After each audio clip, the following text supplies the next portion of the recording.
Gracias por venir. La mesa de esta tarde es Ricardo Palma desde la Historia y la Lingüística. Tenemos la presentación de Diego Márquez con lo andino en el discurso lexicográfico de Ricardo Palma y con Jesús Delgado del Águila de la Universidad Mayor de San Marcos con el uso lingüístico del español en un relato de tradiciones peruanas de Ricardo Palma. Vamos a empezar la mesa con Diego Márquez. Diego es un estudiante de la Maestría de Lingüística con mención en Estudios Andinos de la Pontificia Universidad Católica del Perú.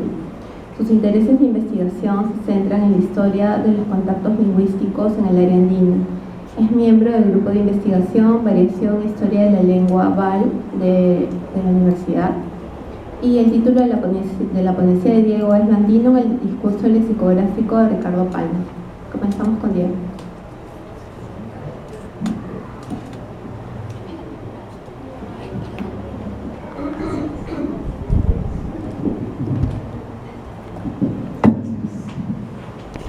Buenas tardes.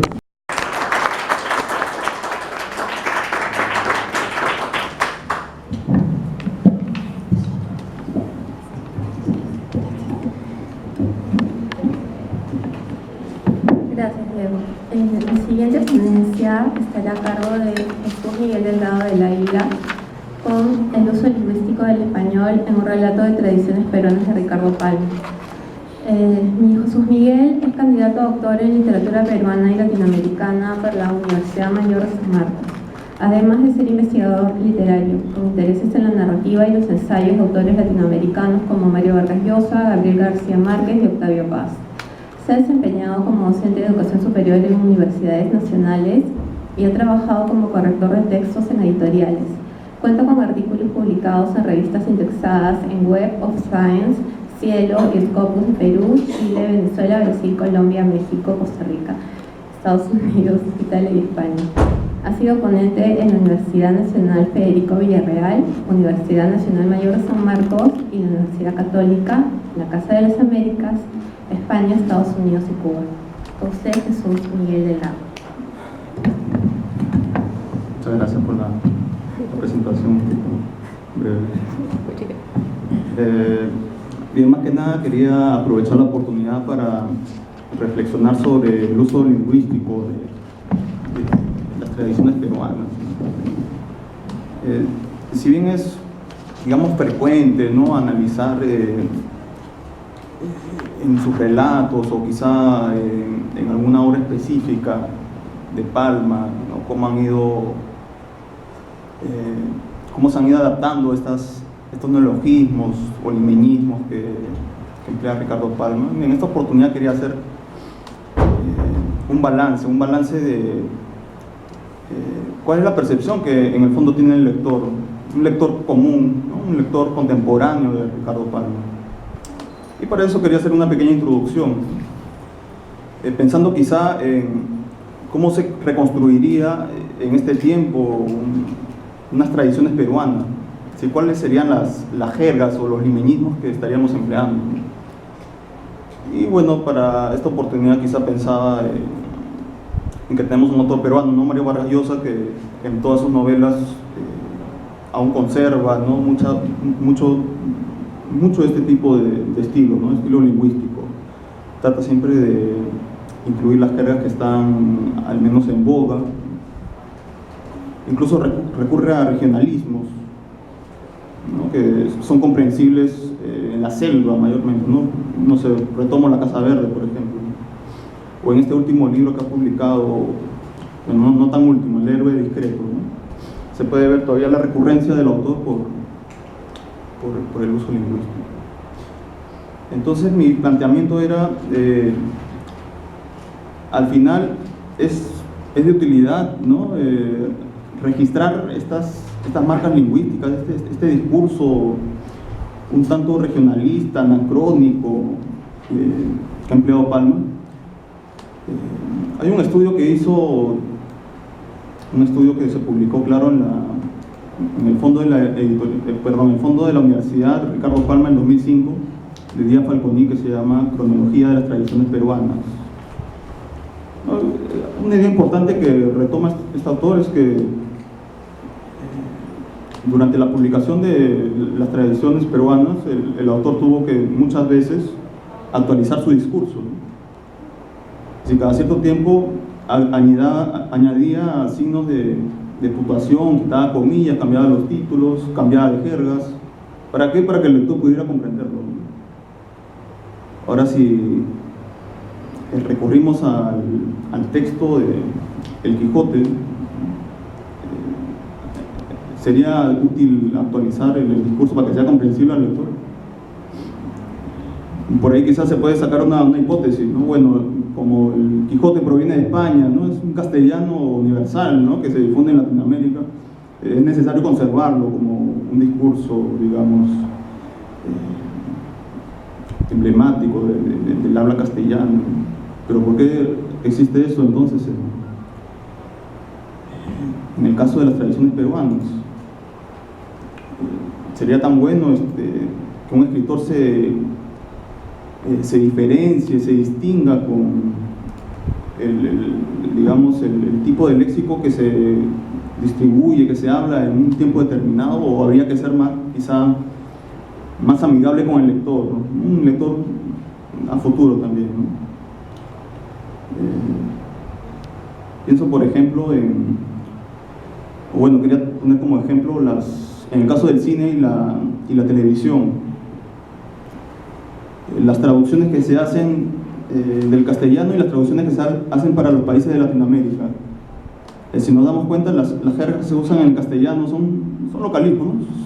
Digamos, a veces nos confunden o nos dan cólera, a veces no poder comprenderlo cabalmente, ¿no? Pero en Latinoamérica es mucho más amplio, es decir, no se recurre bastante a las jergas de cada país, es comprensible. Entonces, ahí se logra un propósito. En el caso de Ricardo Palma, pienso yo de que quizás es un error haber exagerado quizás con algunos limeñismos, ¿no? Ojalá que eso se preste para al final hacer un debate, no sé, o quizá aquí hay especialistas de Palma y quizá me puedan contradecir o polemizar al respecto, ¿no? Es decir, ¿qué tan útil es que en un discurso historiográfico, un discurso literario, un discurso que se escribe en un determinado tiempo, se recurra a ciertos registros discursivos, ¿no? En este caso, neologismos, cosas así. Muy bien. Pensaba, por ejemplo, en algunas jergas actuales que están en boga. Por ejemplo, la palabra friendzone, ¿no? Una palabra que se ha insertado en el vocabulario de los jóvenes, ¿no? Para poder diferenciar de cuando un hombre ha sido rechazado por una mujer, ¿no? Es decir, un hombre que pretende a una mujer, la pretende enamorar, ¿no? Y digamos que el joven queda en la friendzone porque, es decir, lo tiene como amigo, no quiere nada con él. Entonces, a partir de ello se instala como un sustantivo, como un verbo en infinitivo, ¿no? Voy a frenzonear, ¿no? Voy a frencionarlo. O también como adjetivo, ¿no? Él está frenzoneado, ¿no? Es decir, ha quedado en una zona de amistad, ¿no? Y así hay muchas jergas, ¿no? Salado, ayer me chorearon la billetera, o la palabra don Juan, o incluso frases, ¿no? Frases que tienen una connotación figurada, ¿no? Por ejemplo, te vendieron gato por liebre, ¿no? Te estafaron, o te vieron la cara. Entonces, ¿en qué medida, por ejemplo, estamos recurriendo a jergas contemporáneas, ¿no? Ahora, supongamos que algún escritor, bueno, Vargas Llosa ya lo está haciendo, ¿no? Que recurre mucho a estas jergas. Así, ¿cómo va a leer un lector y cómo va a comprender este uso de acá 100 años? Si será posible hacer una lectura amena. Actualmente nos resulta complejo, tedioso o fácil comprender las tradiciones de Ricardo Palma. Usamos su léxico para escribir novelas, ensayos, artículos, ponencias. El uso tiene que ver mucho con la importancia de lo que nos ha dejado, ¿no?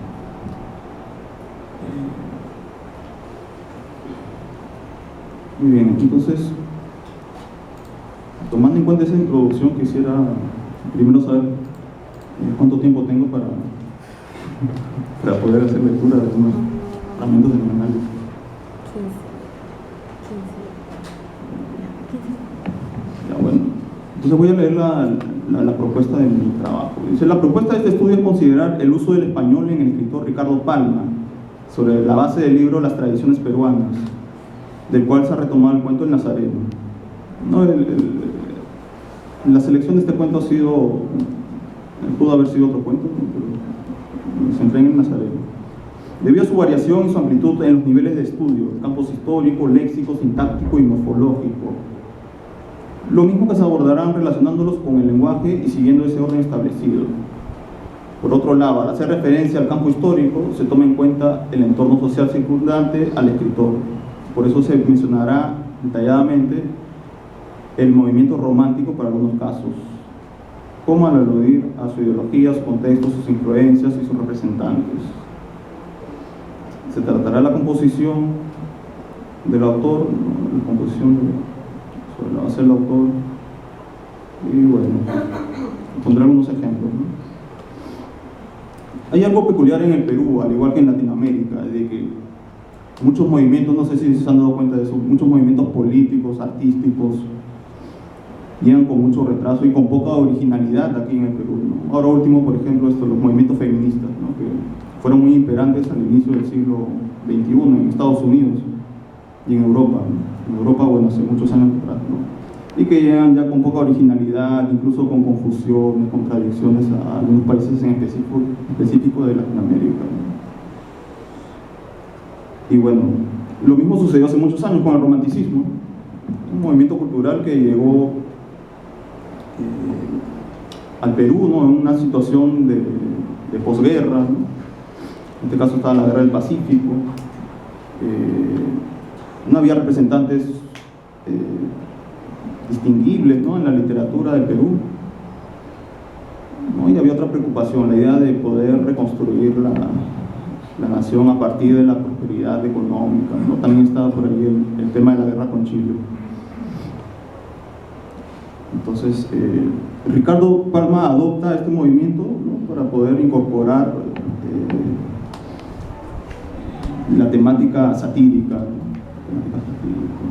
Y bueno, prefirió recurrir mucho al género de la narrativa, de la tradición en específico, ¿no? La composición de las tradiciones peruanas, basada en la época virreinal, ¿no? Que como mencioné hace un momento, el trabajo de Díaz Falconi retoma todos estos cambios que tuvo que hacer el autor durante las reediciones que se hacía de su texto, ¿no? Para que pueda ser más comprensible. Bueno, el caso del Nazareno es una crónica en el que se pueden ver estas contradicciones de personajes, ¿no? El Nazareno que representaba la pureza, ¿no? Y había su antagónico que se llama Dios de Arellano. Y bueno, este cuento que escogí, que se llama El Nazareno, en cuanto al nivel léxico se pueden encontrar este tipo de registros lingüísticos, ¿no? Los americanismos, las palabras que el autor luego registra en papeletas lexicográficas, ¿no? Que está justo haciendo alusión al compañero. Bueno, yo creo que la diapositiva que mostró justo hace un momento su compañero estaba más organizado, ¿no? Y mejor explicado, ¿no? Pero una palabra sencilla que podría retomar, había escogido varias, pero hay una palabra, tertulia, ¿no? Que al menos se puede comprender en este contexto, ¿no? Para hacer alusión a una fiesta, a una reunión, ¿no? La palabra arcabuz, la palabra jácara, ¿no? Son elogismos, ¿no? Desdoncellar, jaco, cucarachero, y así. Ahora, ¿cómo presenta Ricardo Palma estas palabras también, ¿no? Tienen un estilo específico. ¿no? Un primer caso identificable podría ser la continuidad de verbos. Acá cito un fragmento del Nazareno que dice: y corriendo de mano en mano las maldecidas rimas y arrebatándoselas los unos a los otros. En este caso se designa continuidad de verbos porque la conjunción y permite la reiteración o el uso adecuado de los verbos que están aquí en gerundio, ¿no? Corriendo y arrebatándoselas. El modo subjuntivo, por ejemplo, dice: mentecatos que creéis en la virtud, les dijo, esa mujer iba hoy a pertenecer. Pues bien, yo no gusto de las moñas y la cedo al que quiera tomarla. En este caso el subjuntivo cedo, ceder, y quiera, querer. Otra forma es el infinitivo, ¿no? Dice: resuelto al suicidio, principió a poner en orden los documentos que justifican su conducta mercantil. En cuanto a la morfología, se pueden ver cómo las raíces de las palabras permiten jugar un poco con la incorporación de nuevas palabras, ¿no? Los neologismos. Es lo que mencionaba hace un momento con esta palabra que es friendzonear, friendzoneado, etcétera, ¿no? Se va extendiéndose su uso a través de las diversas funciones que le da el hablante, ¿no? En este caso, algunas palabras que están en el Nazareno, ¿no? Satírico, sustentador, desconsellar, que ya lo había mencionado, arrebatándoselas, descargarlas, desvergonzados, pobrete. Y finalmente, algunos usos en cuanto al análisis semántico, es decir, frases, oraciones o uso del lenguaje figurado, ¿no? Por ejemplo, acá está uno que sí podemos comprender: pasará a mejor vida, ¿no? Cuando alguien muere, ¿no? Hacer su agosto, camino de hierro, 3 al cuarto, hablasen los hierros, heridas de cuarta. Muy bien, he puesto algunos ejemplos para que se pueda identificar el uso, ¿no? Algunos se han cumplido su función porque se han quedado registrados, son identificables, podemos interpretarlos, ¿no? Mientras que otros me parece que ya son un poco más complejos, ¿no? Por ejemplo, 3 al cuarto, si hablasen los hierros.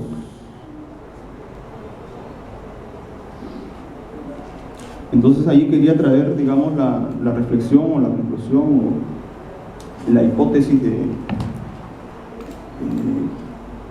si es útil realmente de que un escritor tenga que recurrir exactamente a las jergas que están en boga, que están en uso en una determinada región, en un determinado tiempo, para poder, digamos, representar a su sociedad, ¿no? O habría que emplear un lenguaje, un castellano más universal, más entendible, pensar quizá en un lector a futuro, o simplemente que el texto se quede como un registro, una escultura, no sé, o algo que le importe a la parte histórica, ¿no? Y no tanto a la literaria o a la antropológica. Y bueno, eso sería todo. Muchas gracias. Espero las preguntas.